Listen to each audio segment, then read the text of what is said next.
Bum bum bum bum bum bum bum bum bum bum bum bum. Hey everybody, come on in here. Hey Gino, Kimmy, it's time for a coffee with Scott Adams. And today we have a very special guest, so get in here and I'll introduce him in a moment. As soon as we've got our 1,000 people, we'll do the simultaneous sip, and then we'll get going with our amazing content for the day. All right, everybody. You know the best coffee of the day is a simultaneous sip. And I'm here with Dr. Shiva Ayyadurai, who's running against Elizabeth Warren for Senate in Massachusetts, and he's going to join me for the simultaneous sip. Is everybody ready? Grab your cup, grab your mug, grab your vessel full of delicious liquid, and join me for the simultaneous sip. Oh, that's good stuff. Awesome. Dr. Shiva. Should I call you Shiva or Doctor? Shiva's fine, Scott. All right, we're going to go with Shiva for this. Many of the people watching this Periscope are already familiar with you, and I think they're most familiar because everybody heard of your awesome campaign slogan that got you in a little bit of trouble. Can you remind people of your Elizabeth Warren campaign slogan? Yeah, the slogan is just a very powerful slogan. It's only the real Indian can defeat the fake Indian. Right, only the real Indian can defeat the fake Indian. Now, I have some connection to that story in the sense that, like Elizabeth Warren, my family told me that I was Native American for my entire life, and then I did a DNA test in the past year to find out that I have no Native American whatsoever. So she and I, she and I bonded a little bit on that. Now, for those who don't know you so well, you were running as an independent, but do you lean more Republican? Would you say? Is that a fair? Yeah, I mean, bottom line, Scott, is I ran as a Republican. I'm a real Republican, real conservative, real Trump loyalist. But the bottom line is, if you think about, Massachusetts is where sort of the center of the deep state, or the sewer of the deep state is. And, if you think about a beacon coming out from that, at this center point, there is no difference between quote-unquote Republican and Democrat. The establishment is one. I gave the quote-unquote Republicans a chance here, and I realized that wherever I went, Scott, the ground-level Republicans loved me. I was getting standing ovations. But the Massachusetts GOP is one in collusion with Elizabeth Warren. So we dumped them, and we're running as true Republicans, true independents, which is really the spirit in many ways of the people out there who've woken up in the 2016 election. 1 million people voted for President Trump. 80% of them were independents, Scott, in Massachusetts, and they're frankly anti-establishment. It's not like they're part of the Massachusetts GOP establishment. Now, give us a little bit of the numbers. Keep it simple for why you do have a path to victory. Because people would assume if they're watching this, oh, Elizabeth Warren, they're talking about her for maybe running for president. Obviously, she's going to win. What's your counter to the obviously she's going to win? Yes, I think, Scott, when you look at the math of it, and everyone should start looking at the math because it shows that in a midterm election in Massachusetts, we have a very, very high probability because there is so much uncertainty of winning. And this is why. 4.5 million registered voters in Massachusetts out of the potentially 5.2. So 4.5 million registered voters. Okay. 1.5 million are Democrats, less than 500,000, but let's use 500,000 are Republicans, so that's 2. The remaining 2.5 million are independents or / unenrolled. So that's the registered voter number. Wow. Okay? So and in an independent and in a midterm election, about 2.3 people will vote. Over half of that will be independents. So, and given that 80% of independents voted for Trump, the Trump loyalists, in my view, are much more, adept at understanding what's going on in politics. They can see through the BS. So that's why, the real Indian, fake Indian slogan, it hits them really strong because they just love it. It just carries on with the Pocahontas theme. It talks about, the hypocrisy, the lack of integrity among not only Warren, but all of these politicians. But now, I've noticed that people also assume that people who have a sense of humor are also smarter. So you've got that going for you. Just the fact that that's funny.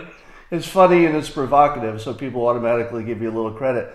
But let's talk about your background. I know you would be too modest to volunteer this, but could you just list your academic credentials, like the number of degrees you have in the number of fields? Well, I have 4 degrees from MIT. My undergraduate is in electrical engineering and computer science, which is my bachelor's. Then after that, Scott, I went to work, worked at a founding engineers at a company, came back to MIT and did 2 more master's degrees. One of them is in applied mechanics, or what's known as mechanical engineering. And my other degree, believe it or not, is in art and visual design out of the MIT Media Laboratory. I love graphic design, and I have a penchant for art. I studied with the grand dame of graphic design, a woman called Muriel Cooper. So I have a master's of science in that.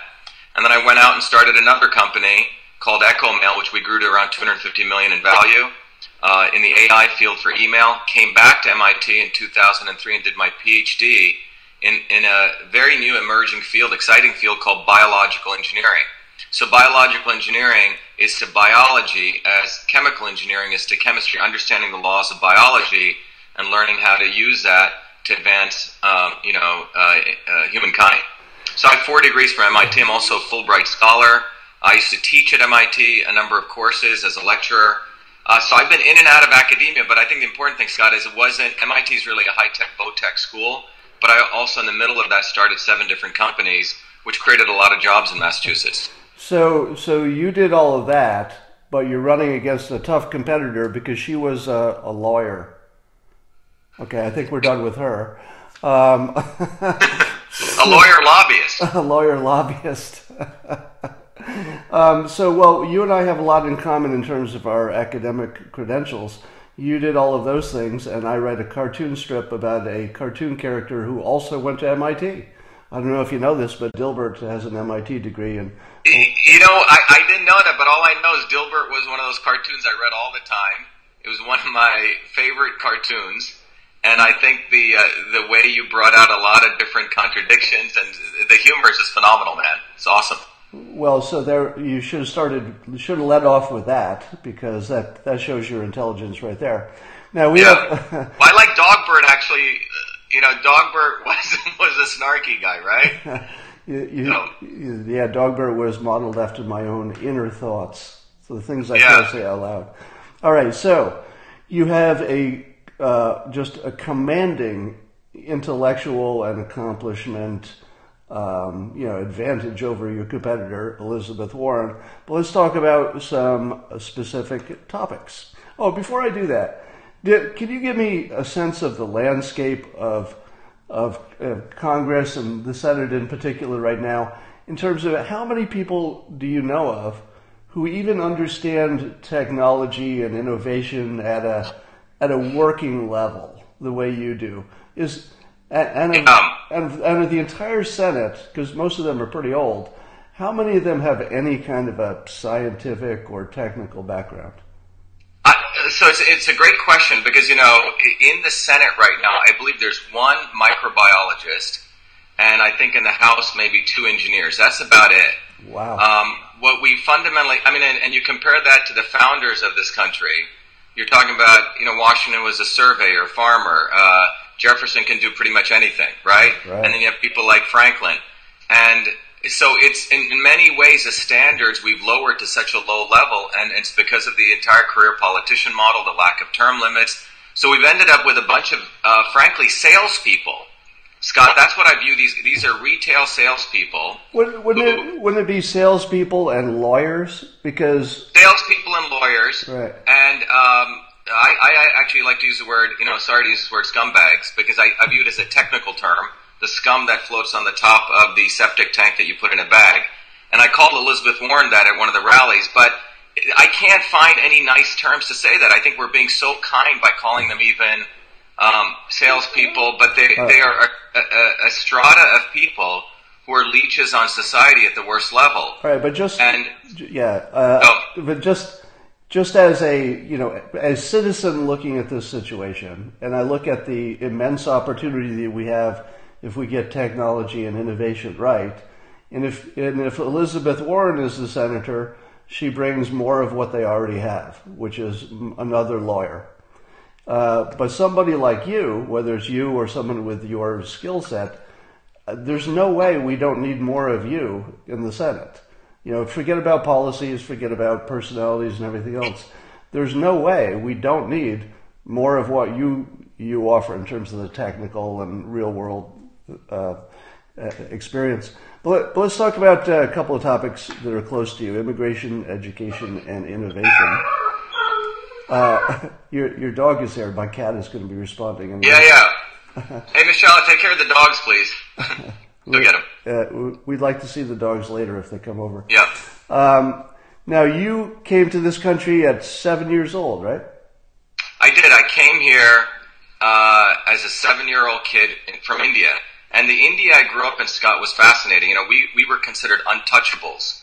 So you won't find a lot of Indians like me in India. So I grew up in Bombay, which is a very cosmopolitan city. If New York City is a melting pot, Bombay is an industrial furnace. But I also grew up in a small village in deep South India where my grandmother worked 16 hours on the farm, Scott, and then she was a village healer. She practiced India's traditional system of medicine.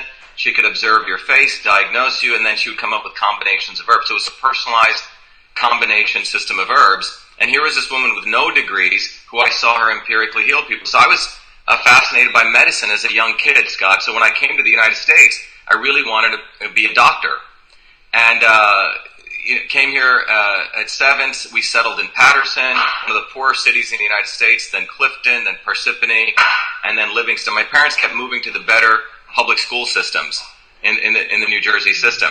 But when I was 14, Scott, I had an amazing opportunity because of getting back to the roots of America, which was a good public school system, great mentors, and a loving family. I finished calculus by the 9th grade. My high school didn't have anything else to offer me. I ended up getting an opportunity to go to NYU. This is in 78, Scott, when computer mainframes were coming, right? And I had the opportunity to learn 7 programming languages, graduated top of the class at NYU, and then went back to my high school, and I got a full-time job in Newark, of all places, where people think nothing comes out of, working at a small medical college, where I was asked to convert the old-fashioned inter-office paper mail system. You know, the inbox, outbox, folders, that entire system, carbon copy into the electronic version, 50,000 lines of code. I did that, and I called it email, a term never used before in the English language. We're not talking about simple text messaging. We're talking about that entire system. And a few years later, I got the first U.S. copyright. And, you know, you were commenting about politicians. Politicians thought software was sheet music, Scott. So the only way you could protect software in 1980 was through copyright. In fact, when I invented email, you couldn't even protect it. There was no laws. Wow. And it was only in 1994 could you patent software, because people finally woke up and realized software is actually a digital machine. So that early phase really exposed me, to the public school education system, then coming to MIT to the process of going through, a pretty large technology institute, a high-tech Votech schools educational system. But, long before I came to MIT, Scott, it was in Newark, New Jersey, in the public school systems. This was before the Department of Education screwed everything up, is, where I got all my fundamentals. I would say that I learned more in that public school system than I did at MIT.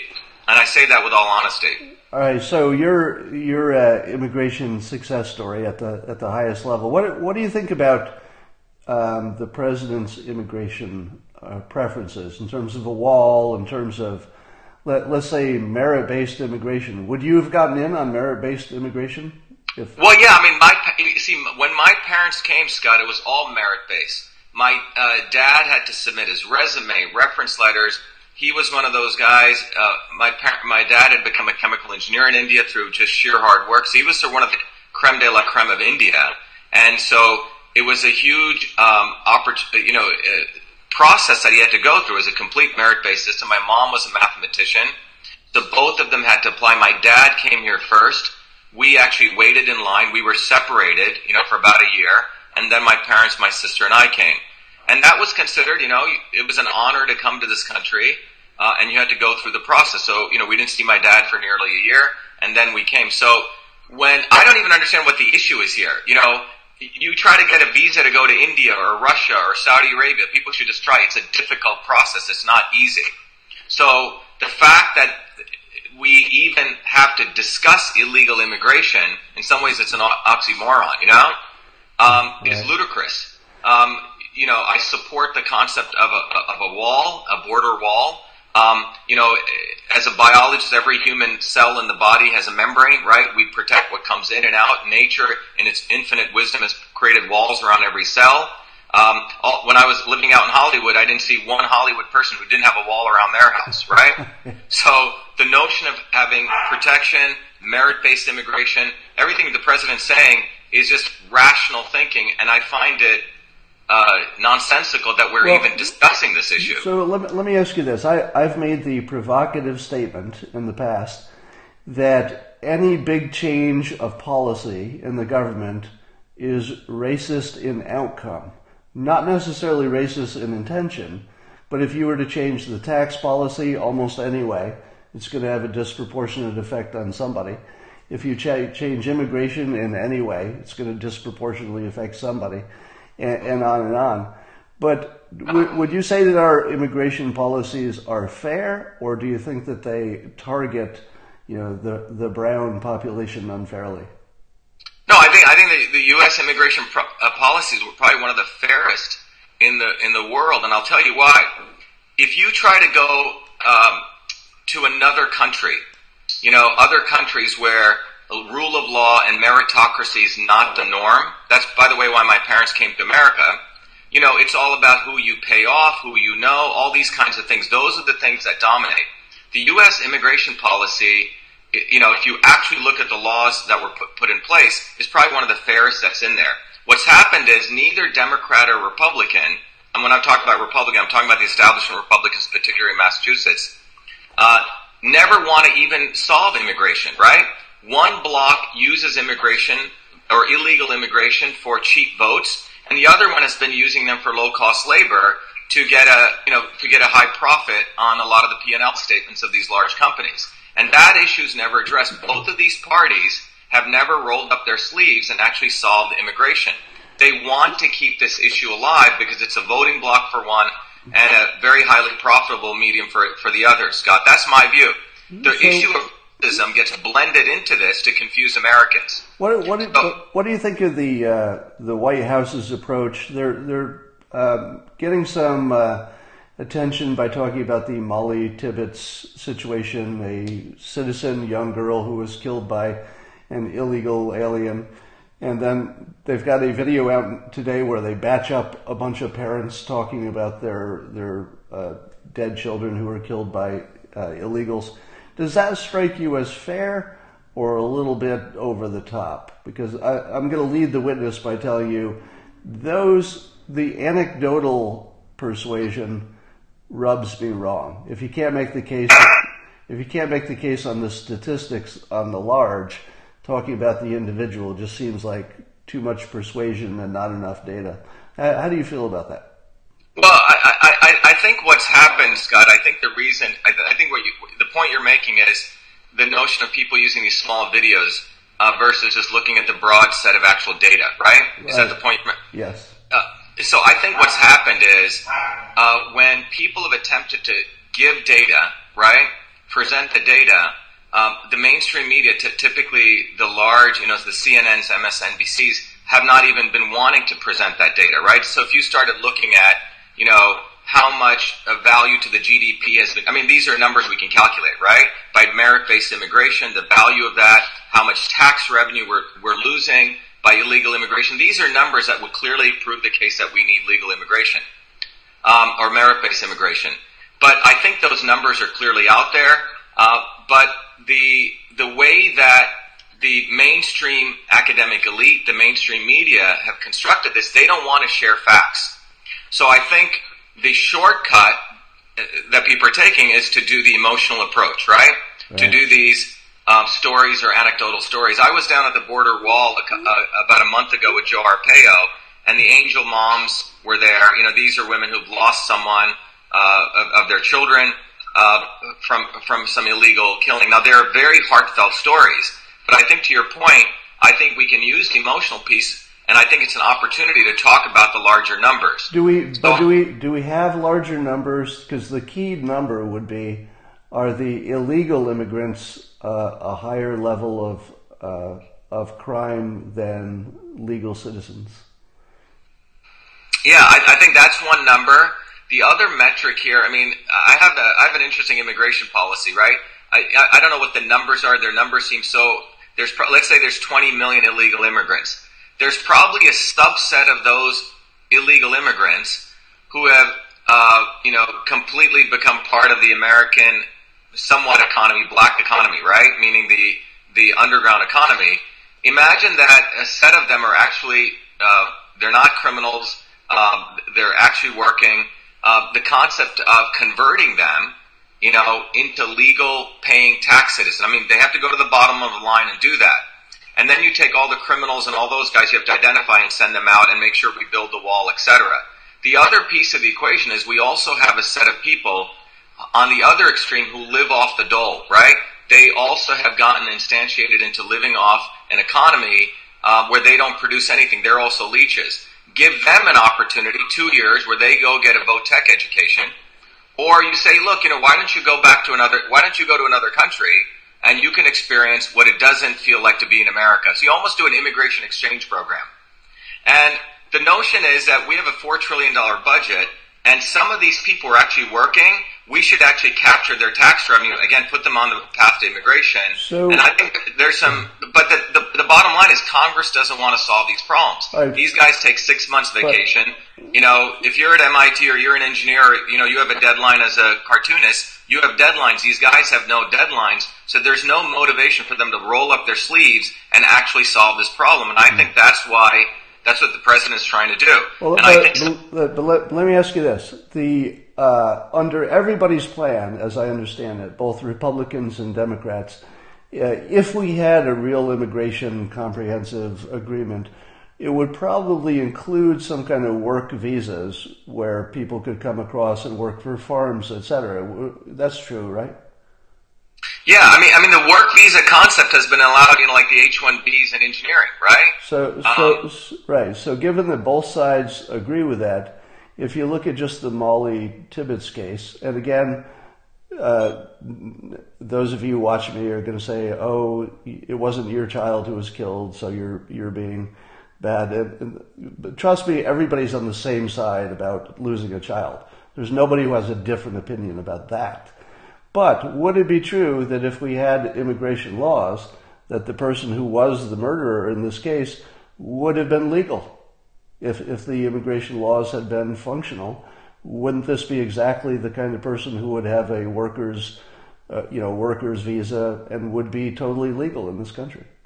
Yeah, in the current immigration reform model, that person would have come in like on the worker's visa, H-1B, whatever they call that equivalent, and they would have been legal in that model, and they would have been prosecuted, as a legal worker, and in fact probably had less rights, one could argue, right? They would be treated in a much more constrained way.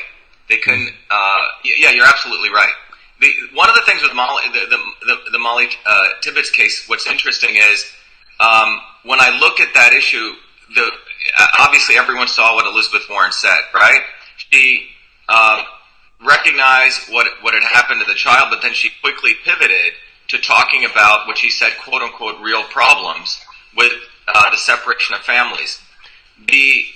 I guess the hubris of that statement, the nonsensical value of that statement, Scott, is what I think really hit people.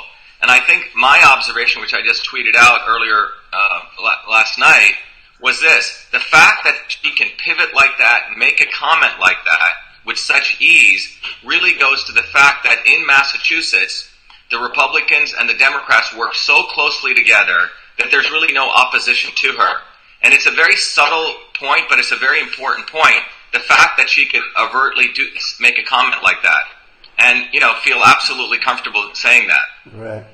Now, I've introduced the idea of the 48-hour rule, which is when you say something that people go wild about, that you have 48 hours to correct or clarify, because you may have just misspoken, you may have had a bad day. Not talking about Elizabeth Warren, but in general, would you think that's a good idea, that we should accept a clarification? Yeah, look, we all make mistakes, right? We are not rational, robotic human beings. There's probably an initial visceral response some people make in reaction, and then they think about it. and then they, have a chance. So I like your 48-hour rule. It's sort of like when you write an email, right? If you're really angry, right. You write it, you hold on and wait at least 12 hours, the next morning and decide if you should hit the send button. Yeah, never text in anger or drunk. All right. Yeah. So would your immigration preferences be very close to the president's then, would you say? Yeah. I mean, look, what I like about Donald Trump is he's a very practical person. And if you look at, the core concept, which is, hey, we should have rule of law. This is sort of the foundational principles. We should strengthen America. America comes first, which means you want merit-based immigration. And then you also have to address the practical needs because you could have worker shortages, right? So that was a concept of the work visa. It's a very practical approach, but its emphasis is let's enforce the laws that we have on the books. So, yeah, I mean, I don't see any problem with what the president is trying to push forward. Okay. Would you agree with my general statement I made earlier, which is that any big change has an outcome that affects some ethnic group more than another, even if you don't mean it? It's just because, ethnic groups tend to bunch either in economic groups or parts of the country or by preference of somehow. Wouldn't you generally say that everything affects the ethnic, let's say, has a different effect on different ethnicities, almost any big government program, no matter what it is, or big change? Well, before we came from India here, my mom would say something interesting. She said, in India, you can be discriminated 9 different ways. In America, around 3. But, because in India, you can be from North India, South India, which caste you were, what language you spoke, what, curry you used, right? What religion you were, male, female, I mean, a whole bunch of things, skin color. But my mom said the advantage in America you had was you could actually work hard, and through hard work, you could overcome that. So whenever any policy is implemented, Scott, I think it's going to affect some cluster, right? If you just look at it statistically. Right. But I think the difference in America is that you're not beholden by and large to being in that cluster. That you can move forward in some process to even overcome those things. Yeah. So I think So that's what makes the country. That's what makes this country a great country, because you have more options to escape from even one of those ethnic, walls, if you want to say it that way. Yeah, I would call that something like strategic parity or strategic equality, meaning that the path that I could take to be successful might be something that doesn't work for, say, an African-American man or a woman, but they have also their own paths that would not be available to me. So as long as everybody has some path to success, that's better than no path. I mean, it's not. Well, yeah. I mean, I think you make a really good point. Each one of us, anyone listening out there, you, me, Scott, and everyone, we each have our very particular journey. And if you were to map that journey out, it's basically a series of decisions we took. The difference is some countries, some systems everyone cannot have their own journeys because they cannot make those decisions. They have less choice. And I think in this country, the fact is that you have much more variability of choice, which means we can, in fact, say that each one of us can traverse a journey that could be very, very different than someone else, even though that we may feel confined to some, like, ethnic group, etc. So I think it really comes down to the variability of choice that America offers over other countries. All right, let's talk about education. What would you do differently, education-wise? What are we doing wrong? What would you do differently? Yeah, it's a great question. Look, my great-grandfather, he was an indentured servant, very frugal man. Indentured servants were the slaves before slaves. He went to Burma and he came back. Very frugal guy. But what he always said was he would spend as much money, whatever he had, on education. Education was always seen as a way out of ignorance and suffering. And so if you think about education in this country, what's happened is that, particularly in the higher university systems, people have to spend a lot of money to get, quote-unquote, a good education. And the student loan system, which has been connected to these large universities, is a racket right now. Every year, private colleges keep increasing their tuition cost, and the loan companies simply allow a predatory student loan, to take a loan, And the loan, by the way, shouldn't even be called a student loan. It never goes to the student. It goes right to the university. So what we've created for parents who, like my grandparents, wanted their kids to get educated, they're willing to spend a lot of money for education. But what the bamboozling that's taken place is that the educational costs are not modulated properly, because student loan companies, by the way, who had record profits last year, billions of dollars in profits, literally keep paying or give the loan out to the student gets indebted, and they go to, the universities keep raising their tuition. So that one phenomenon we need to understand. But the more deeper phenomenon is, what are these kids actually learning? I run a lot of companies. We try to hire people. The students that unfortunately are coming out now, they're not actually learning any skills. Customer service skills, how to write a good email, for example. Do they actually have skills? They're getting degrees, but not skills. So I think one of the key things that we need to do is go back at the public school education system and really, and at the associate's degree level, really offer more Votech education. If we started opening up 2 or 3 Votech schools in the inner cities, that's how you really solve racism.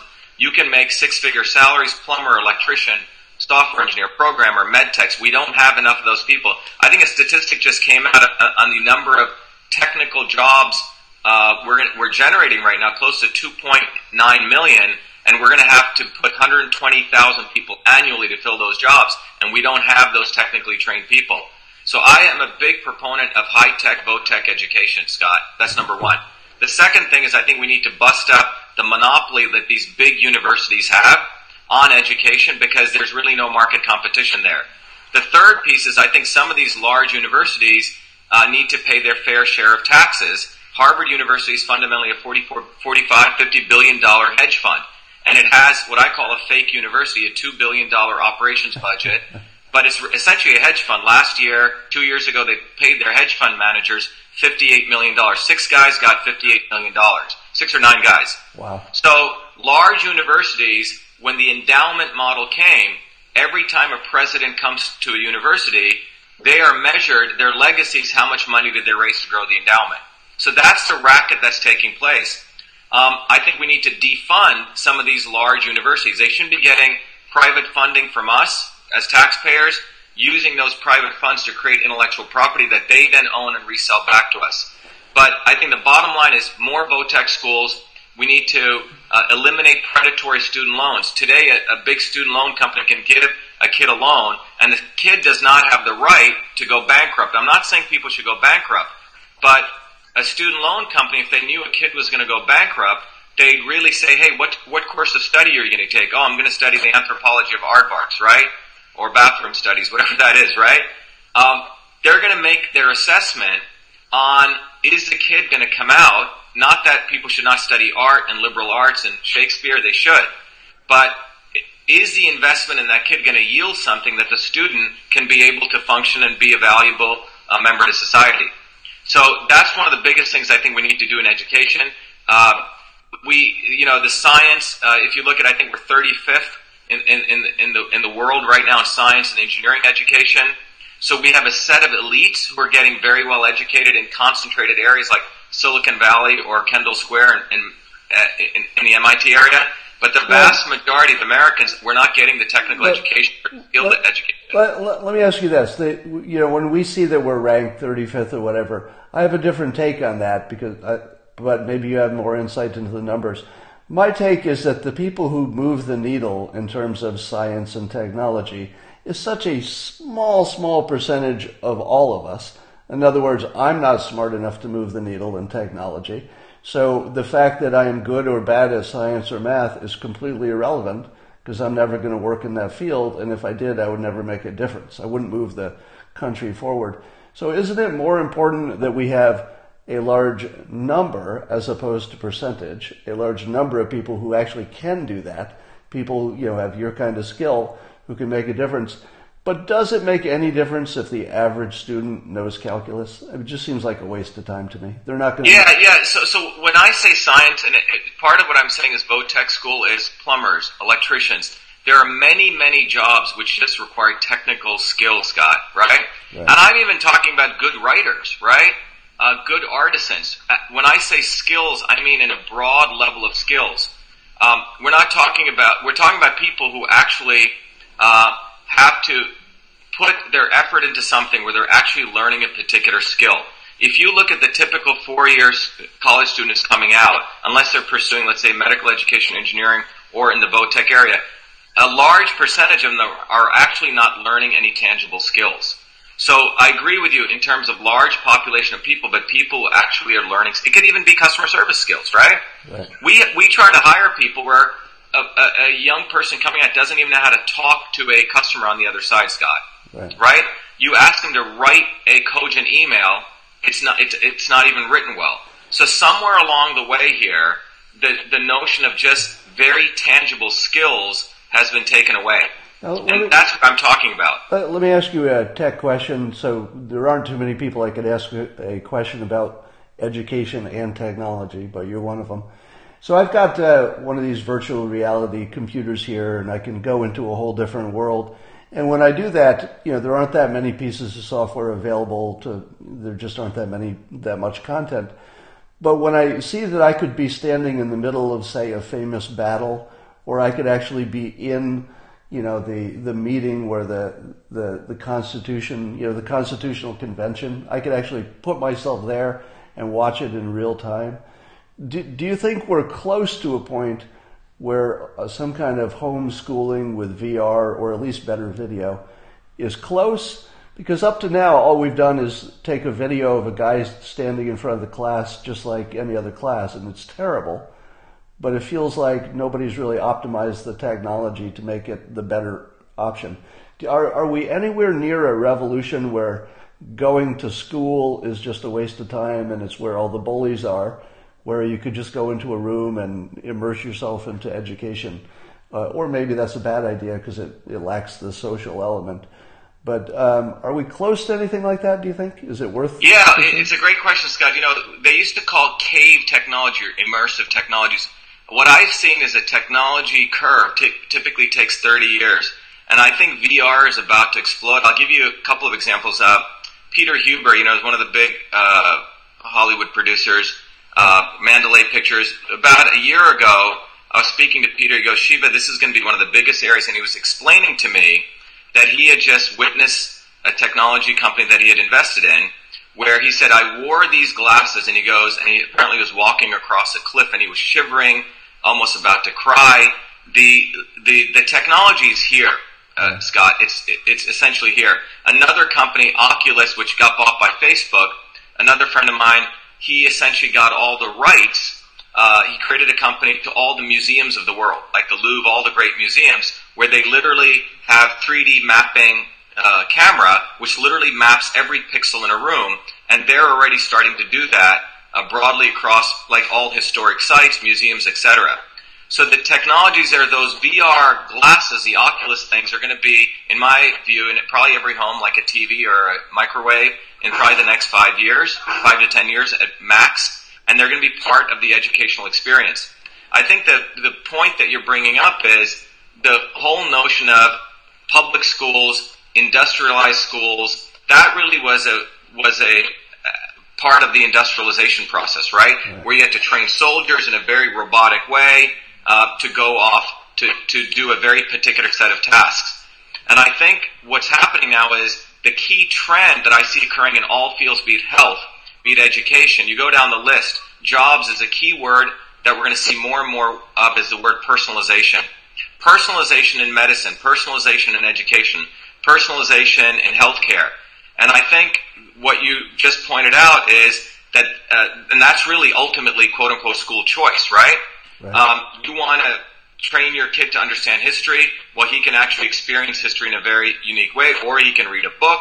Maybe he doesn't like, the VR. So I think we're heading into this very cool renaissance, frankly, where we have the opportunity for parents to make different decisions than they did before, and technology is going to be a very powerful part of it. But I think the VR stuff is actually a significant amount of the stuff is here.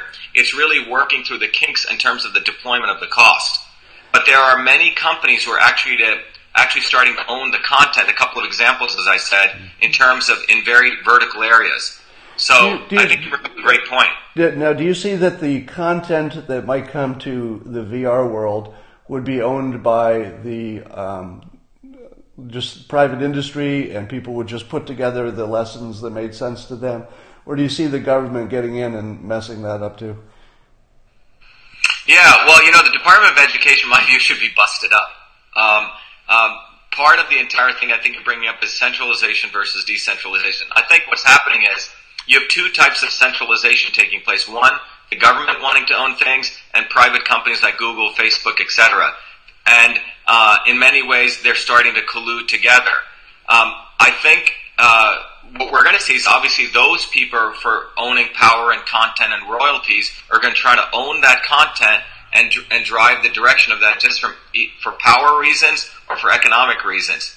However, I think what's happening is because of the decentralized nature of these technologies, the opportunity is in us as citizens is to push the decentralization, push it where individuals can do more, more local stuff, essentially the idea of atomizing education back to the individual. But obviously, for example, the company that I just mentioned was bought up by Facebook. Right. That company had exclusive contracts with a number of the museums. So I can only guess that Facebook now, very much like what Bill Gates did where he started owning the digital rights to a ton of digital art, photographs, that Facebook likely owns that content, the digital content to many of the great museums in the world right now. Wow. So you're going to have that struggle. You're going to have the government trying to think that they know better about education than how parents want to do it or local communities. So that struggle I see is taking place. But that's why I think the notion of advancing innovation with these kinds of technologies is going to be key, and people becoming aware of what companies like Facebook and Google really represent, the dangers that they represent. So let's use that to segue into innovation in general. We've got a number of legacy things, like education is a legacy thing. It doesn't account for the way we live, the technology we have. The same with healthcare. I've complained that the government, let's say the Republican-leaning government, should be spending more time shining a light on the innovations that would lower healthcare costs. Because I've seen a number of startups, with pitching, etc., who have tremendously exciting ways to lower the cost of, let's say, tests, blood tests you used to send out, telemedicine, so you don't have to go into the office. Do you think, you're probably closer to this than I am, but do you think that we're close to the place where we could package up enough of these startups and technologies to make something like a low-cost healthcare offering? How close are we to innovating? Yeah, Scott, you're asking an awesome, timely question. Tomorrow, we're hosting a town hall at my building in Cambridge, just a quick pitch, 701 Concord Avenue in Cambridge. Everyone's invited. About several hundred family practitioners are showing up who are tired of Obamacare, which is a big insurance, big hospitals, and big pharma. The point that you're bringing up is why I think underlying is why is the cost of healthcare so high, and why aren't we talking about reducing the cost? And it comes down to this fundamental issue. One is the innovation piece, which is going to allow us to get better healthcare at a far lower cost. Right now, it's like a 50-cent hamburger is selling for $500,000. And if you look at the entire healthcare supply chain, let's just take drugs for an example. The drug manufacturer makes a drug, even who has generic drugs. By the time it reaches you or me, you can get it in two places, through the pharmacy, like at a CVS, or you can get it inpatient. What many Americans don't know, and it took me a while to unravel this, is by the time that drug goes from that manufacturer to us, there is a layer of middlemen that very few people even know about, called GPOs, group purchasing organizations. These are the people behind the curtain. They write very, very elusive contracts which allow kickbacks to take place. Those kickbacks take, for example, a $2 generic and crank it up to $32,000. So there's two things. One is the innovation. The other is the fact that there are these very gross middlemen who are allowed to essentially practice legalized corruption. We're going to talk about that tomorrow. Wow. They're able to control the entire supply chain. It's incredible stuff. People don't even know about these guys, and they crank up the price of healthcare, these guys, by $500 billion. They should be made illegal because it's called GPO kickbacks. So that's one piece, which is the existing corruption in the system, which Obamacare supported. The second piece of that is unleashing innovation. And innovation in medicine is going to come down to personalization. I was just at a big CEOs conference out in Arizona, and the biggest trend is that everyone recognizes that my body, your body, everyone's body is different. We each have different genetics. We each have very different likes and dislikes. And medicine has got to get personalized. Everything we have created up until now in medicine is fundamentally out of the wartime model. What I mean by that is the entire healthcare model today came out of putting a soldier back on the field. In the 1800s, in Florence Nightingale, who, by the way, was not just a nurse, she was a member of the Royal Society of Statistics, she was looking at the Crimean War, and she did one of these beautiful graphics. I'll send you a picture of it at some point, Scott. I'll text it to you. But she basically was the one who found out that soldiers were dying, not because of getting shot, but because when they went into the hospital in the 1800s, people went there to die. She created the modern healthcare system to put the soldier back on the field. So everything we do in healthcare came out, modern healthcare system is really crisis management, is to put a soldier back on the field. It's not about prevention. It's not, it's nothing to do with preserving your health. So that's the first thing that needs to be understood. We need crisis management, which is the amazing stuff we do with surgery, etc. But there's this other aspect of healthcare, which comes down to what food you eat, how you take care of yourself, diagnostics you do on an ongoing basis, how do you optimize your supplement intake, foods, etc. And those innovations. Let me jump in there. Yep. And to do what you're talking about, the personalized medicine, how much privacy does the individual have to give up, if any? Well, the fascinating thing is, we're in the era of blockchains. Blockchain, there's a number of new innovative healthcare companies coming out where you can protect someone's privacy and still be allowed to transport information, which is through blockchains. And there's a number of very, very cool companies that have come about which allow you to do that. One of the companies that I've just started, Cytosolve, is a company that came out of my work at MIT where we can actually mathematically model the human cell on the computer, not the cell, not just the physical cell, but the actual chemical reaction, Scott. So very much like how we build an airplane today, we don't throw a monkey in, we don't build an airplane. Everything is built on the computer. So this breakthrough technology allows us to model Alzheimer's. We model pancreatic cancer. We discovered a combination therapy for pancreatic cancer, got FDA allowance in a record 11 months. So you make a very good point that the Republicans, existing Congress, should focus on lowering the cost of healthcare. And my view is the real healthcare model looks like this. You get crisis insurance, $50, $100, where we directly as citizens can deal with Lloyd's of London, right? The reinsurance companies where we handle our crisis. And the rest of it, in my view, should be direct pay where possible, where you choose the best technologies, you find the best cost, you find your best practitioner. That's where healthcare needs to move to, where we put healthcare back in the responsibility of the citizen and not think it should be big insurance, big pharma telling us what to do. Now, so philosophically, it's got to move back to the individual, Scott. Okay. So there are very few people on the planet who have the breadth of experience from medical, technology, legal, political. How close would you be, just hypothetically, if I said to you, drop everything you're doing and draw up a white paper that describes how we could use what we already have and know to get to a low-cost health insurance option? Maybe it's only for people who can't afford regular health insurance. But even, let's say, as a trial, so it's not everybody, it's just some group that wants to be in it. Could you write a white paper right now, if that were your mission, that would bring healthcare costs by 50% or something? Is that doable with what we already have? Yeah, in fact, in about 2 weeks, we're going to be putting that white paper up on our website, Scott. When I swear I didn't know that. I didn't know that. No, you read my mind. Because see, when I looked at the healthcare model, I went into this as a systems guy, a scientist. Looking at. It took me. This was February of last year is when I announced. It took me until the beginning of this year to figure out what was going on. And the big thing that I couldn't figure out is why do health insurance companies keep raising premiums, right? Why don't they want to lower the cost? And then finally, a friend of mine, who's a direct pay doctor down in Texas, he said, Shiva, don't you get it? They're selling, he's the one who told me the hamburger analogy. He said they're selling a 50-cent hamburger for $500,000.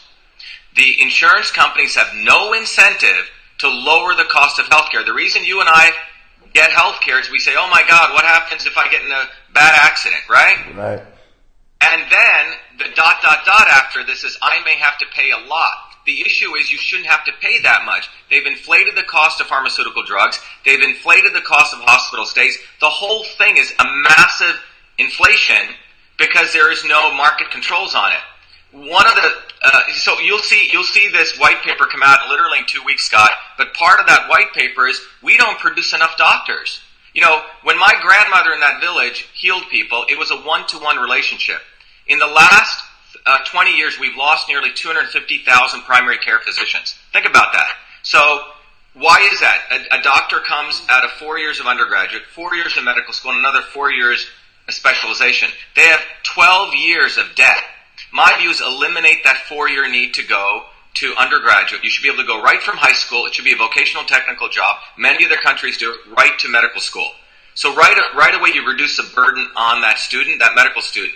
My sister went to Harvard Medical School, right? She goes, Shiva, I can't work as a family care practitioner. The regulations that Obamacare introduced are ridiculous. So you have practitioners, good, well-meaning people go into medicine, can't practice a one-on-one medicine anymore. Wow. So that's one solution.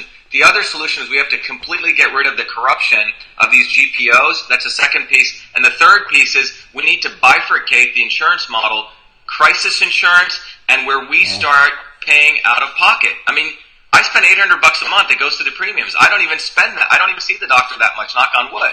I'd rather spend it on preventative things, All right, massage, acupuncture, these kind of things. For technical reasons, I want to keep this under an hour, which means that we want to wrap up in a couple of minutes here. Let me just switch topics. And by the way, I could talk about the healthcare stuff all day. And when you have that white paper, ping me because I want to give that some attention. What do you think about the big tech companies and let's say shadow banning, or where do you see that? What's your take on the big tech companies and shadow banning? Yeah, I think it's a great question. Look, I've been a fighter for free speech. People can go online. You can see all the stuff we've done. We fought Gawker Media, which is all about untruthful speech. But here's the bottom line. When the founders of this country set up America, they had the First Amendment and the Second Amendment, which go hand in hand, the pen and the sword. But the way that they defended the First Amendment, which we've forgotten about, and we frankly diminished them, was a postal service. It's going to sound a little archaic, but I want to bring this point up. When the country was set up, we didn't have telephones, right? The way you communicated was through the letter mail. And Franklin and the founders, in their wisdom, created this amazing thing called the Postal Service, where for pennies, one citizen could send another person a communication. And here was a key thing of it. It could not be tampered with. This is critical. In fact, the Postal Service has the Office of the Inspector General, which monitors postal employees, make sure that they don't tamper. If they do, or anyone opens your mail, it's a 20-year sentence in prison. So let's just step back and just think about that amazing infrastructure that was set up. Now, consider what happened in 1997. And I know this well because as a guy who created the first email system, email was first used in the office environment up until 1993. You didn't need the internet per se for email. After 93, when the web came, that's when we had companies like Hotmail, Gmail, all the social media companies started coming. And we as consumers started adopting into our daily lives email, messaging, etc. But here's the big thing that we forgot. Those companies gave us quote-unquote free email. And in that process, we transacted our freedom for free email, because if you read the privacy statements, they actually own your content. They can analyze it, own it, etc. So in 1997, Scott, I went to the Postal Service and I said, you know what? You guys should be involved in electronic mail. You're not just a paper mail company. You guys should offer a public email service, public social media services, which people, I believe, would pay $25, $50 a year, but it would be protected by the laws that govern postal mail. They laughed at me. They thought this was a crazy idea. They said, look, we're not interested in this email, electronic stuff. Fast forward 2011, Scott, the Postal Service is going out of business. I write a scathing article in Fast Company and saying, look, you guys could be making a lot of money and protecting U.S. citizens. The Inspector General of the Post Office reached out to me, and I wrote 2 reports, white papers. They paid me a lot of money to help them figure out how they could make money. They haven't done anything. So today, where we're at now, and the point I'm making is still relevant, because today, Facebook, Google, Apple, if you think about what they've done, they're the collusion. You know, you take someone's Apple ID, your Facebook ID, and your Gmail ID, you put them in a table, or a little database, and you basically know what anyone's doing at any point in this country, or in the world. Right. And that kind of collusion is what's possible with this powerful technology. And the guys in Washington don't even understand what these guys are doing. Right, in my view, the solution to that is a 21st century version of the Postal Service, because the laws exist. The Postal Service still could be the framework, the platform, which offers a public utility electronic service, email, social media, etc. We pay a little bit, $50 a year, but that social media and that electronic communications is governed by the laws of the United States, that we can't be shadow banned, you can't monitor people's communication, it can't be interfered. All right, Shiva, I'm gonna go for the wrap up here so we can keep it under an hour. That's one of the most interesting ideas I've ever heard, by the way. You know, I'm not in a position to evaluate good or bad, but that is a really interesting idea, and I haven't heard it. There's no other way out of it, Scott. It's the only. I mean, I've looked at this problem. We cannot enforce. You know, we can try to enforce regulations, but we already have an existing infrastructure that needs to be taken. You know, we need to take the dust off it and make it 21st, 22nd century. Yeah. So I would love to have your voice in the Senate. So, thank you. So I'm going to be totally biased. I want more of what you offer in our government. But I'm going to thank you now. And what's the name of your website? If anybody wants to, can you give us? Yeah. So if people want to, I'm going to show you one thing. If people want to support us, go to shivaforsenate.com with the numeral 4. And we want to make our election, our win, very participatory, Scott, because I don't want people to be on the sidelines. So everyone can go get one of these magnetic signs. We call it a road warrior kit. You can get 2 of them. It says Shiva. It's got the great meme, and it says only the real Indian can defeat the fake Indian. So if you want to help, and you can, we got less than 75 days in this election, and everyone's busy. We all are working people. Go get a road warrior sign, stick it on your car, and drive around with it and weaponize your car. All so right. ShivaForSenate.com. Thank you, Scott. Great. Thanks as much, Shiva. And I'm gonna sign off now, and just stay here. I'm gonna say goodbye to the audience, and I hope goodbye, everyone. Hope you like this, and I'll talk to you later. Thank you.